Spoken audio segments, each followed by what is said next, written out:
feel like I'm doing the show from a grand ballroom,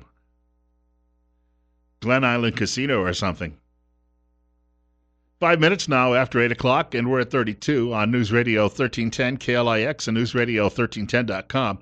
Our guest, Dar Moon, you may recognize his last name. His wife serves in the Idaho State Legislature as a representative, and they've long been activists, too, in state politics.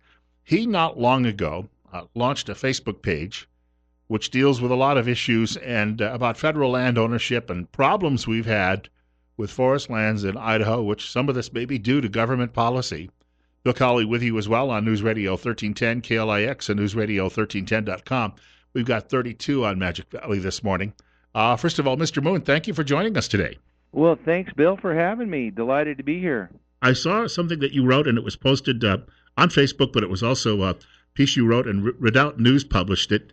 The headline being "A Republic If You Can Keep It." I saw Franklin's photograph there, and then it says, "This is what democracy has brought to our once thriving forest community." And I was reading this yesterday afternoon, and just about the same time I was reading it, I heard from a mutual friend of ours who said, "You got to get this guy on the air."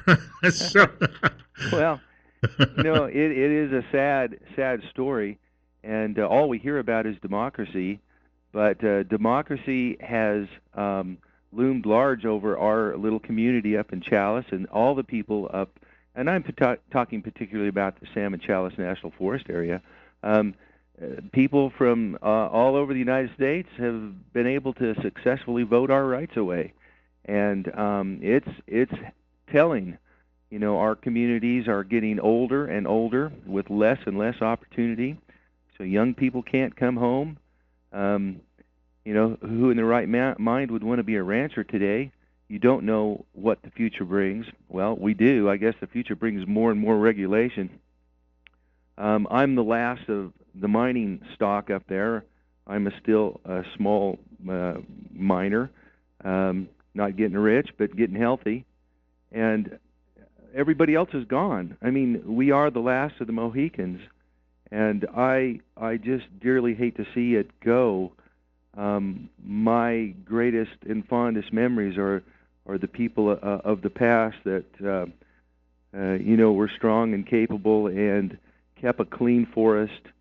We didn't have summers of smoke. We had opportunity and an economy, and it's just gone now. So it is driven both Dorothy and myself to the brink of having to fight back. We're cornered, as many people are. Fortunately, we've got a better voice with Dorothy being in office as a representative. I do whatever I can. I'm not really a writer. I'm an engineer, so it's a difficult thing. But, everybody can do something, and I encourage everyone to jump up and take your rights back. They're inalienable rights, and they can't be voted away. You had a comment that in particular struck me where you said, when I'm voting in a local or state election, I have a lot of people I can vote for, and they're going to have an influence, and to some degree they're going to be more answerable to you. But when it comes to dealing with federal land ownership, you only have 4 people you can vote for who have any impact on that. That, of course, are 2 U.S. senators, a member of the House of Representatives, and once every 4 years for president.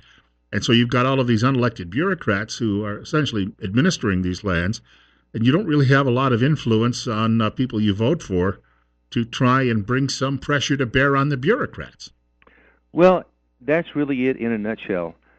Ultimately, these government bureaucracies hold us at hostage. They talk about, well, you can be a partner with us, and we'll make a collaborative, and we'll all share in this exercise. And even our county commissioners and such, they have very little redress with the forest supervisor, who really operates as if he is the king of the forest. And anyone who runs afoul of their rules or regulations has to face the full might of the government in a court battle. And that's how they've destroyed many, many small people, many great people that had the right idea, but they were able to either outlive them or tie them up in court battles until they were broke. And this isn't how our country was organized. It's very telling to see how far we've fallen from that tree of liberty. Just read Madison's Federalist Papers, and it will give you great cause to think about how we were set up and why we were set up as a republic. We're seeing these poison fruit scattered about our small communities all over Idaho, all over everything, our whole state. And that's kind of the last bastion I see.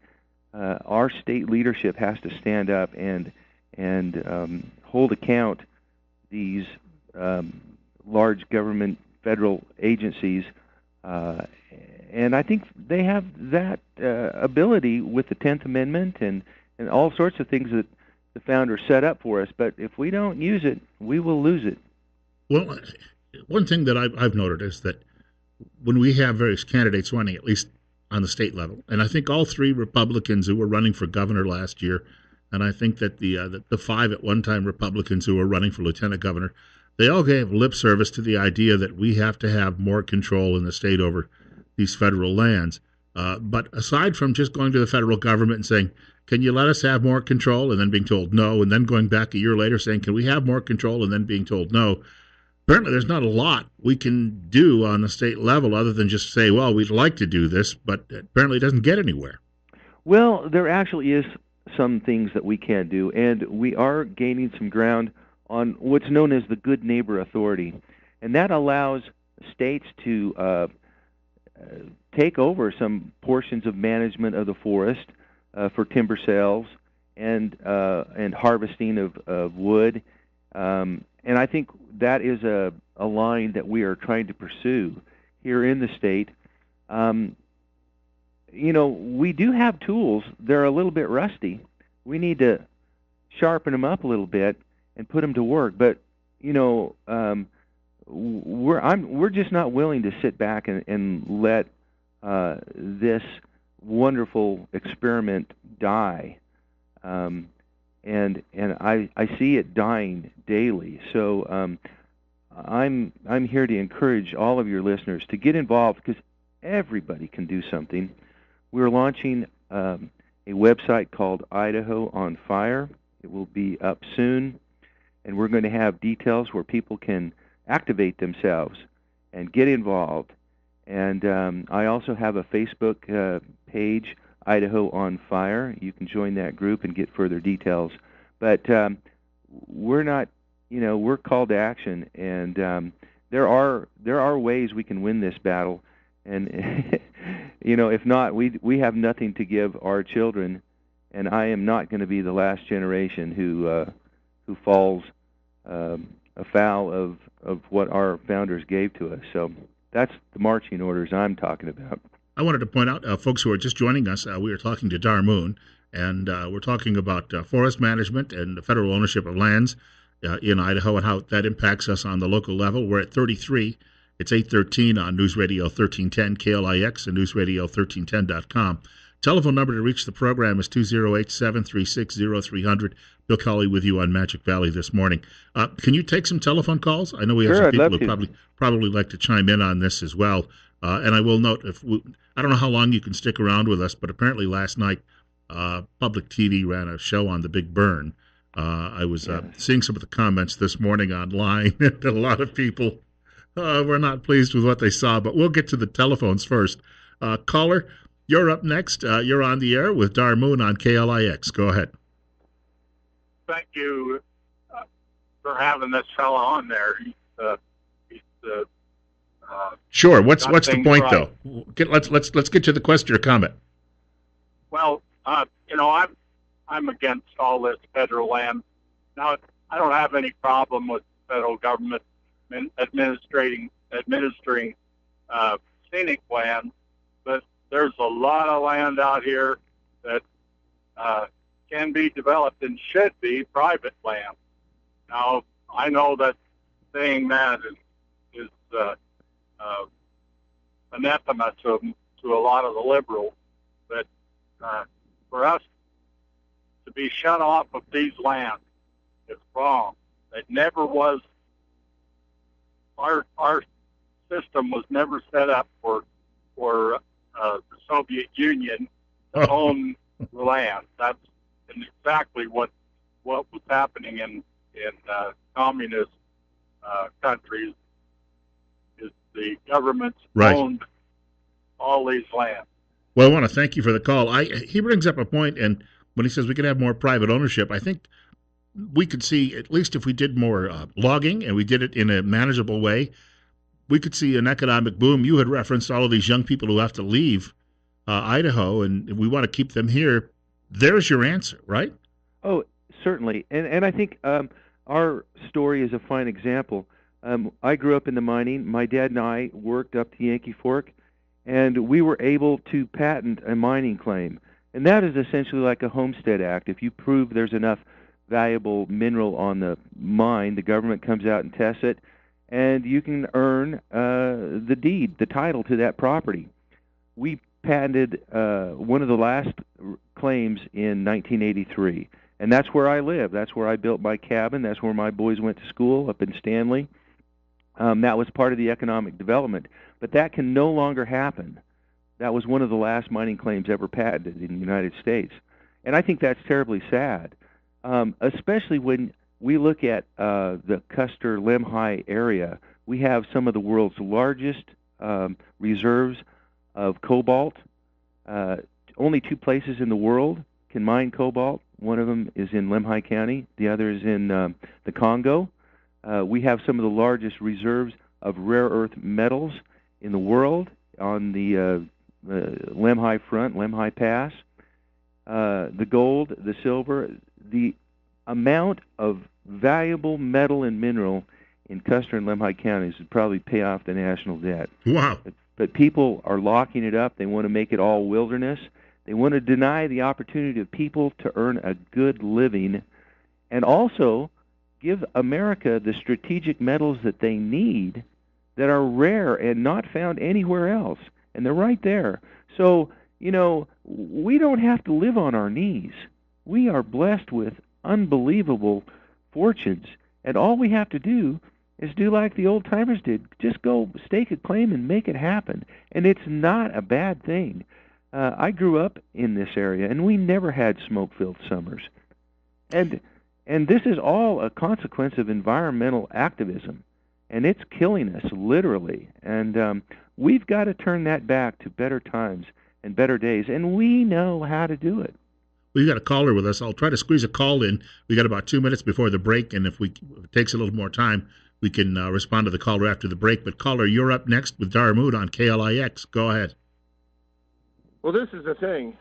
The environmental deep state that's in D.C. and literally everywhere that's dictating behind the scenes what goes on, whether or not it's the BLM or the Forest Service.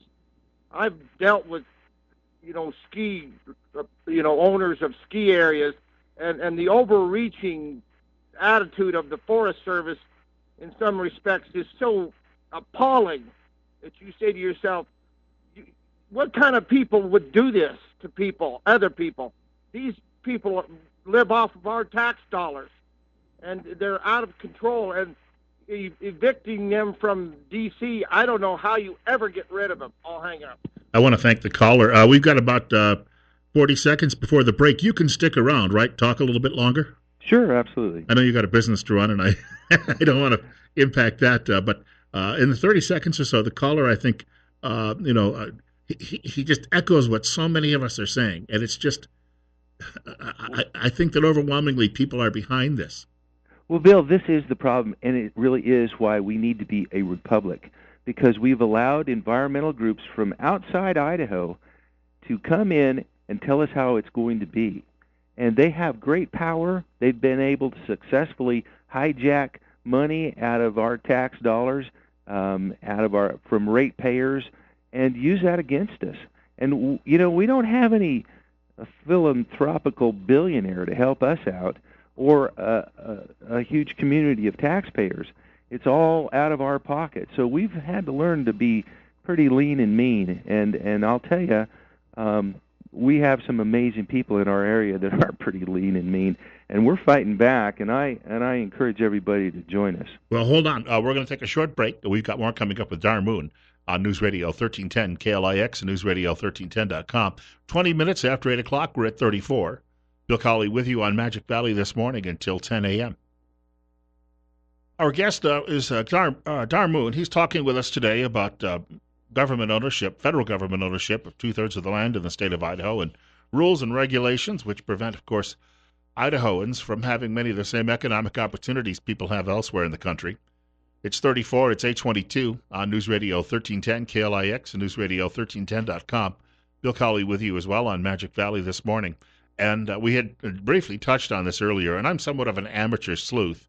I've been up to Wallace. I was up there last summer, and I visited with some of the museums and talked to the curators and various people, and I spent some time chatting with them about the big burn and the results of that and what followed that massive, massive fire, which burned up an area that is bigger than some eastern states. And last night, apparently, there was a program, a documentary about this on PBS, and I've been to the State Museum, too, and seen the exhibit there, which tries to explain this, in a 101 course style. But a lot of people objected to what they saw maybe as a little propaganda, environmentalist propaganda, on the TV program last night. And Dar Moon, we were just talking about this off air, and, the part of the problem is they just want to let the forest keep burning, don't they?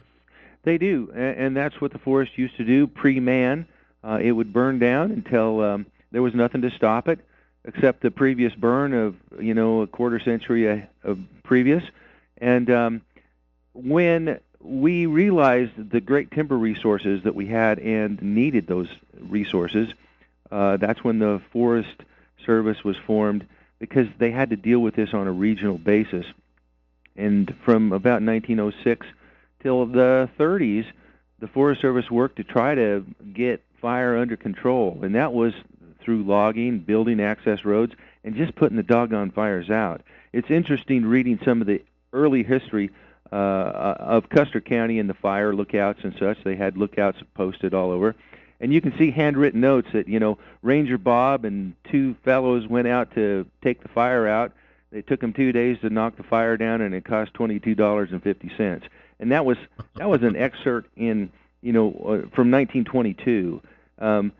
We used to put the doggone fires out, and we used to be very concerned about fire because that timber produced the fiber and the lumber that we needed to build houses after World War II. And so timber production went way up after World War II, and the economies in rural Idaho and all of these northwestern states really were booming.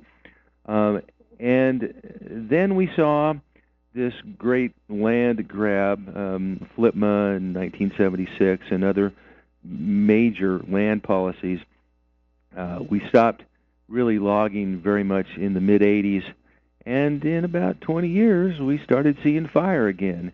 And now we live every summer through clouds of smoke. It used to be that the people in our area would leave and go to Arizona for the winter because it's a little harsh up there. Now they can't come back because they're older and they can't handle the smoke. But we are burning our forests down. We're burning that opportunity away. We're choking people's lungs, and it doesn't have to be that way. And this is all on the environmentalists, so you can thank them next time you see them. We've got a caller looking to join us. Caller, you're up next. You're on the air on KLIX with our guest, Dar Moon. Go ahead. Good morning. It's just a question. A number of years ago, when Secretary Hillary Clinton was Secretary of State, there were some newspaper articles that came out about the U.S. government selling about 50 square miles thereabouts south of Kuna to a Chinese company. Do you have any updates on that? I can recall that story myself going back about a decade ago about the land being sold to China here in Idaho. I had a number of friends who alerted me at the time about it, but was there actually any validity to that? I know of none. I don't think that happened. I know they were trying to put an inland port so they could bring goods directly in from China to this bonded large warehouse area. I don't think that happened. I know a lot of people were worried about Chinese, kind of taking over. We don't have to worry about the Chinese taking over. We've already been taken over, and I want to take it back. I was thinking about my own experience this past summer. I was in Montana, and I went sailing through the gates of the mountain on the Missouri River. and I took my camera along. But good golly, it looked like it was going to rain the whole time, but it wasn't cloud cover. It was just the smoke was so thick, and it was constantly you tasted it everywhere you went. And on the drive up there, I drove through areas of forest where you saw nothing but, all the eye could see, for as far as you could see along the mountainsides, were dead trees standing there. Oh, it's awful living in the summer up there where you can't see the sun, and it never used to happen that way. And I grew up there as a boy all through the '60s and '70s, and it is a man-caused disaster, and it's a deliberately man-caused disaster.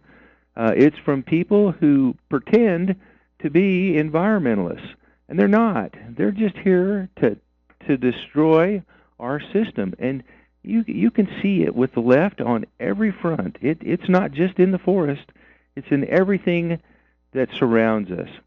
And I guess these forest fires are a wake-up call, a call to action. We can live with forest fires for the rest of our lives if that's what we want, or we can change it. And I'm here to say we can change it. We're going to squeeze a caller in if I can. We got about a minute before the break. We'll get the caller on the air. We can talk about response after the break at the bottom of the hour. Caller, go ahead.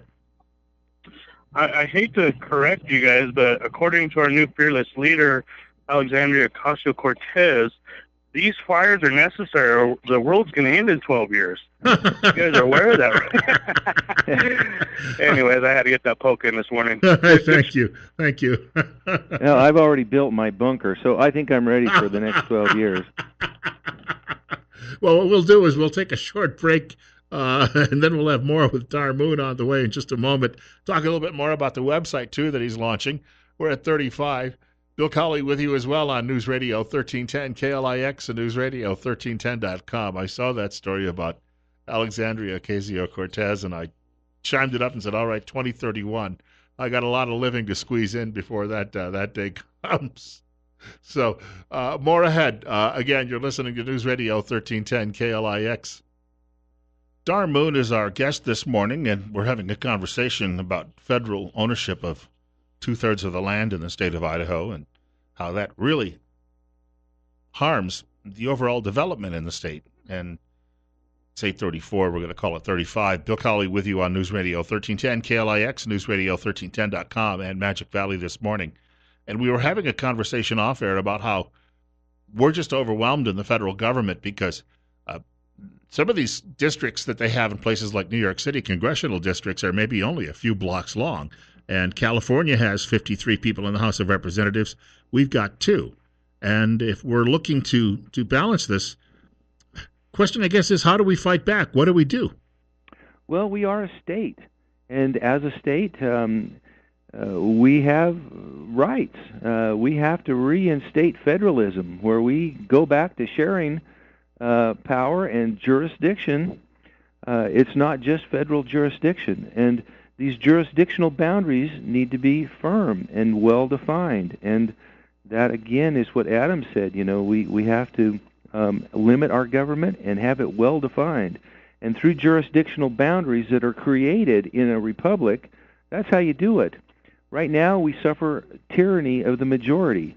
People in New York, this Ocasio gal and all of her lot, can outvote us. The people in California outvote us. We've got 2 congressmen out of 435.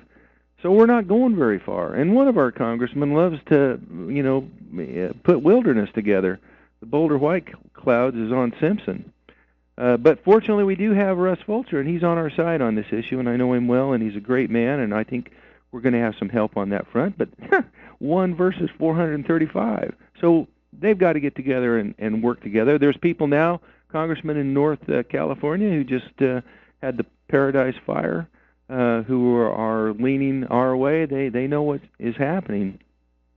But this is a state, and it's got to act like a state. And we can manage our forest. We have before. We've got to develop it or burn it up.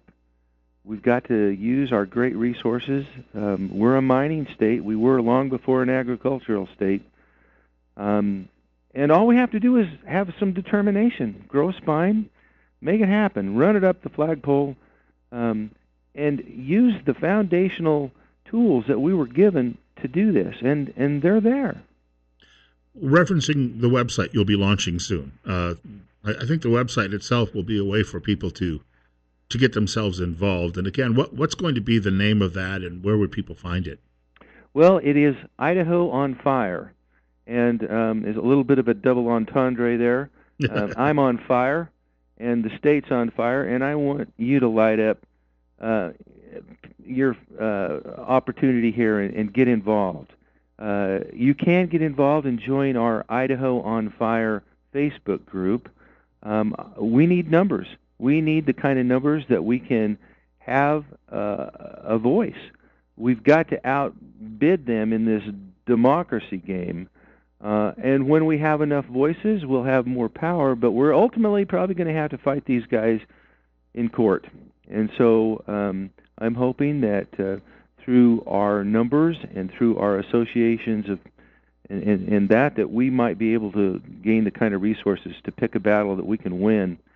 Because they're all winnable if we really look at how we were founded constitutionally. We're not going to win them if we just continually roll back. And it's going to take a lot of courage, but I don't see that we have much of a choice. And this is my line in the sand. You can stand on the other side and go up in flames with them, or you can join my side. And I think we're going to be successful, and I need your help. I'm going to try to squeeze another caller in. We've got about I think we've lost that particular caller, but I do want to point out the telephone number. If you can stick around a few more minutes, I've got people interested in talking with you. If you could stick around, there's a short break coming up in just a moment, but if you could stick around a few more minutes, we'd like to get to some of those people if we can. Glad to. I want to point out Darmoon is joining us on News Radio 1310 KLIX and newsradio1310.com, and the telephone number to reach Magic Valley this morning is 208-736-0300, 208-736-0300. We're at 33. We're coming up on 839. We'll squeeze that caller in. Caller, you're on the air. Go ahead. Yes. You referred to the Simpson debacle up north, and that's one of the worst ones that's happened in the last 10 years. Locking up the Owyhees where we can't go out and enjoy them like we used to in the past. You know, I can't take my grandson in a vehicle now out to the Owyhees and show him where my dad took me 60 years ago. And so the new generation don't even have the foggiest idea what's out there besides something they might see on PBS TV or something. But I've worked in the forest.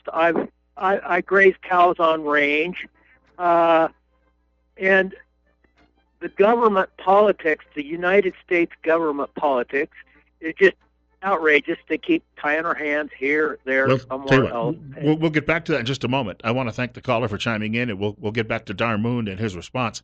We've got 840. It's 33. You're listening to News Radio 1310 KLIX and newsradio1310.com. Bill Colley with you, too, this morning on Magic Valley this morning, and plenty more coming up. Our guest, Darmoon, is joining us this morning. He will likely be here through most of this segment on the program, and I do want to thank him very much because he's taking time out of a busy day to spend nearly a full hour with us on the radio, on News Radio 1310, KLIX, and newsradio1310.com with Bill Colley. We're at 32, coming up on 843 on Magic Valley this morning. And if you recognize his last name, his better half serves in the state legislature. Actually, the two of them have been longtime activists when it comes to politics in the state of Idaho. That should not surprise anyone. A lot of people in this state. I loved a comment made, in fact, last week by Jim Risch. Speaking of PBS, Jim Risch was being interviewed on PBS last week, and the host, in some smarmy East Coast way, implied that people in Idaho didn't really know a lot of these things or have much of an interest. And Jim Risch very politely sat there and says, "Well, I'll tell you, the people in my state are a lot more attuned to these issues than you'd like to believe." So, and I may be paraphrasing slightly, but that was his response. Darmoon, we were just talking about the previous caller who mentioned that when he was a boy, he could go out to the Owyhees, and it's a beautiful area. I went driving at one time. I didn't ask anybody any permission. I just decided I didn't know I needed to. I just did it. Nobody bothered me. But you were telling me off air, it's an effort to really wipe away the history of people in this part of the country. It is. Your caller brought up something that's so fundamentally important. If we don't instill the kind of values that we had in the children of tomorrow, they're not going to know our history. Our history is being burned down, and that's purposeful too. Where I live, up the Yankee Fork, there were 6,000 people that used to live there, and there's about 10 of us now. And there were communities. Kids went to school up there. There were dance halls and music, and people had lives, and they lived well. And all of that is going to be gone. And the men that made that happen, the people that made that happen, weren't soy boys. They had some dirt under their fingernails. And I encourage everybody, take your kids out and show them. Go up to Custer and see the museum. Look at the sites and get a feel for what our forefathers did so that we could have a better life. And ask yourself, what are we doing to give our children a better life? That's really the crux of it. And every forest fire that comes through wipes out some old miner's cabin, some old story that is lost now to history, lost to people who will never know and never then be able to appreciate what our forefathers did. And it's a powerful thing. People need to occupy the forest. I tell them, when they were occupying Wall Street, get out, occupy the forest. Stake a mining claim. Get out there and take your given rights back. And that's what I'm trying to encourage with this Idaho on Fire movement. I'm wanting to put some fire in your hearts and turn this around. Telephone number to reach the show, 208-736-0300. We have a caller joining us. Caller, you're on the air with Dar Moon. Go ahead. Hi. Hi, Dar. Hi. Anyways, I was wondering, I got in this late listening to you, and thank you for being on the air today. It's very important. But have you addressed the bigger picture yet about the programs that are trying to take us off the land and put us into these sustainable communities, and basically the Agenda 21, Agenda 2030, Sustainable Development, United Nations type stuff? Have you talked about that at all? Well, I haven't yet. This is a 800-pound gorilla that's sitting here right next to me, and all of us, actually. There are many, many programs. You might have heard of these conservation easements where the environmental groups will buy up your development rights on your range or your ranch lands, and it all sounds so great and wonderful. But then that land is pretty much worthless for passing on to your kids. You lose so many rights, and it's all aided to run people out of the forest. The wildernization of the Chalice National Forest is a huge thing. Once they get their toe in any farther, then it makes the opportunities for grazing, mining, logging, anything, even fishing and hunting, and all the recreationalists. It's their forest too. I think they've been co-opted terribly because they're not going to be there either. So there's so many ways that we're under attack. We suffer duress from every direction, and ultimately we do not have the resources to fight back. We have to rely on the Constitution and our founding fathers, and because it's there, that's where the solution is, and it's up to us to take the responsibility to do something about it. And if we don't, we're the only ones that can thank ourselves for everybody moving off the range.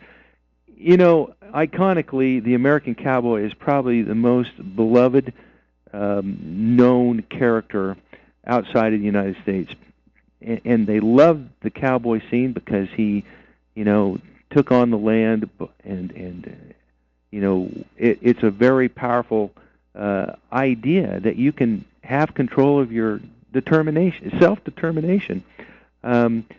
We can't let that die, and it's withering away. So again, there's many battles to be fought, but we can't fight a one of them if people don't get involved.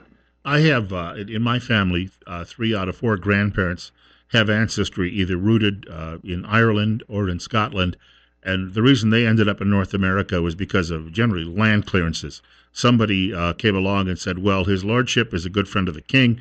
He's been awarded this land. You have to get off. And often what you have, if you look over the landscape of Scottish Highlands or you look over Ireland, you can go sometimes driving along these country roads and you just see nothing for miles but just the remnants of what were small homes that people lived in. And then, so my ancestors ended up in North America simply because they were forced out. And I was sharing with you off air, when I was a little boy, my dad taking me to visit where he had lived at one time in northwestern Pennsylvania, which is now Allegheny National Forest. And it's a spitting image then almost of what you would see over in the old world, because we walked up this hillside and the only thing that's left of the family's old home is a foundation, because they were moved out. And it just, a beautiful country, and they made a living there, and they didn't necessarily have to be dependent on anyone else, but no one's allowed to live there at all any longer. Well, and that's what's happening here. Opportunity has always been led with land. People can come to a new land. They came to North America to be free, and we moved west to be free. And now we're being run off these lands, and we're being denied access and the opportunities that it has. This has always been big government's plan, and it just happens to end up being that way. The environmental groups have been so able to co-opt us into believing that we're saving a dying planet. And while it burns in front of us, the irony is just unbelievable. But, it isn't compassionate to let the forest burn. It isn't compassionate to let man be a part of this equation.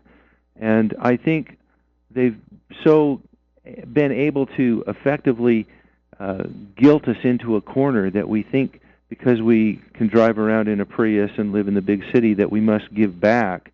And it's just the wrong way to go. It is not paying dividends, and it is obvious. It's just obvious. And so the more you study our history and learn of our forefathers, your grandparents, the things that they did to live, you'll realize that they had it right, and we have it wrong. It's not going to be easy convincing all of these folks that have grown up in a school system for years with people telling them how it is, and they're just plain wrong.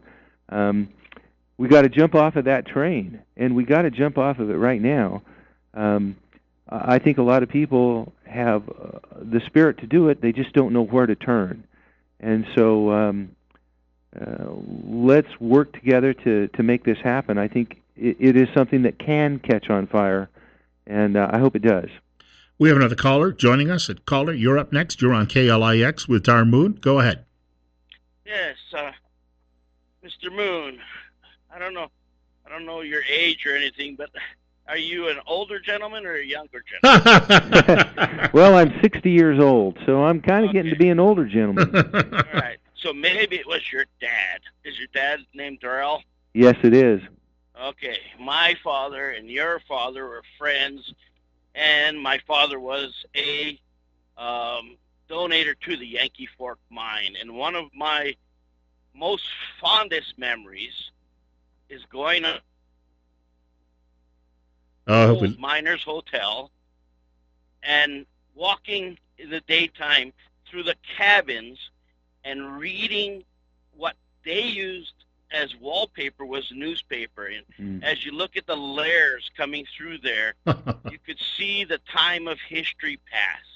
And it was, I think, the most educational and most productive week we spent in that we just spent a week in that old Miners Hotel, and every day went excursioning. We found an old water cannon and all kinds of stuff, and it was a great time, and gave us the opportunity to see the good and the bad that we did in the olden days.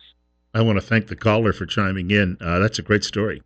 Well, and I'll tell you what, Dorothy and I are, not that we're busy enough, but I bought her a sawmill last summer, and so we're cutting down the dead wood on our property. By the way. Yes. Yeah. And we're turning it into lumber, and we're building some little guest cabins up on the Lucky Boy mine, up on the Custer Lucky Boy. I think that's where this fellow was talking about. And we encourage people to come up and see the history firsthand. I mean, it's spectacular. It's wonderful. I have found some great stories online. I do a lot of research. I do most of my digging in the wintertime. But this is how we do it. Come up and realize how inspirational it is to see what these old-timers were able to do with such limited means. You walk in their footsteps up there, and you'll see what they've accomplished.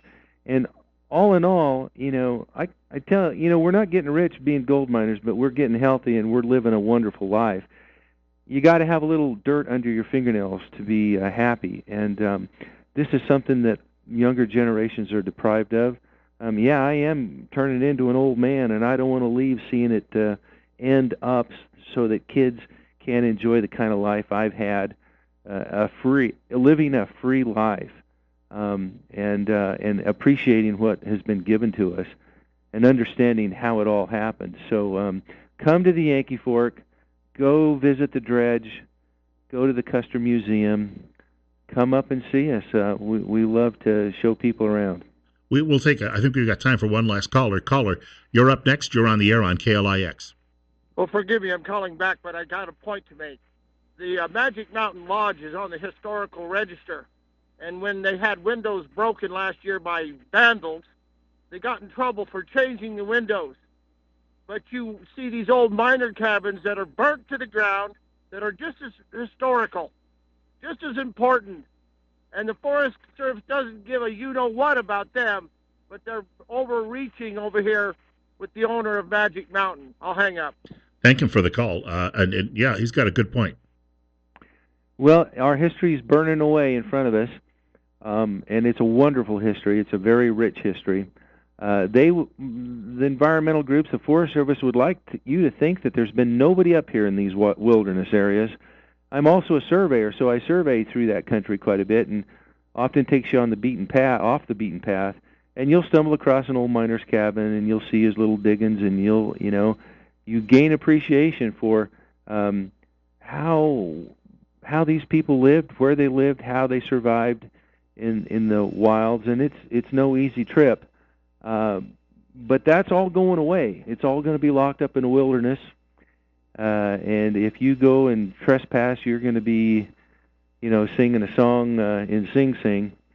And it's sad to see, but it doesn't have to be that way. Got about a couple of minutes to go. Do you want to mention the fact you're developing a website again?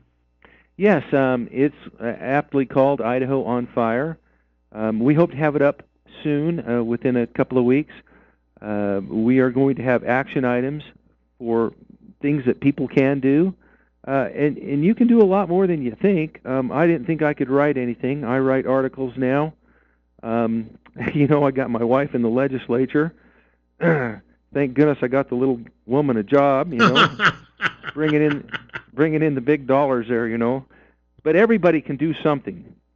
And everybody needs to do something, even if it is just packing up your grandkids or your kids and running them off to see what Idaho used to be. It's a wonderful thing, and I think that if we don't turn it around, it won't get turned around, and that means fighting on a lot of different fronts. The environmentalists have a lot of power, they have a lot of money, and we have none of that. But I believe in the underdog story, in the success of America, and I think that even if you can just sit and read articles and pass them on to your friends and join this collective group to fight back for the principles that made this country great. It's quite a time, these times that we live in, probably the most interesting political times of our lives, and you can be a big part of it. So go to my Facebook site too. It's Idaho on Fire. It's a closed group, so you have to request to join. But join up, and we'll work on this together. Darmoon, I want to thank you much for your time. We'll talk again sometime soon. Thank you very much, Bill. I appreciate it. All right, take care, sir. By the way, Dorothy is probably going to be in the middle of session today. This is a small world, and somebody is going to come up and say, "You know what he said about you getting a job?" Coming up at 8:59, we have one more hour of Magic Valley this morning ahead.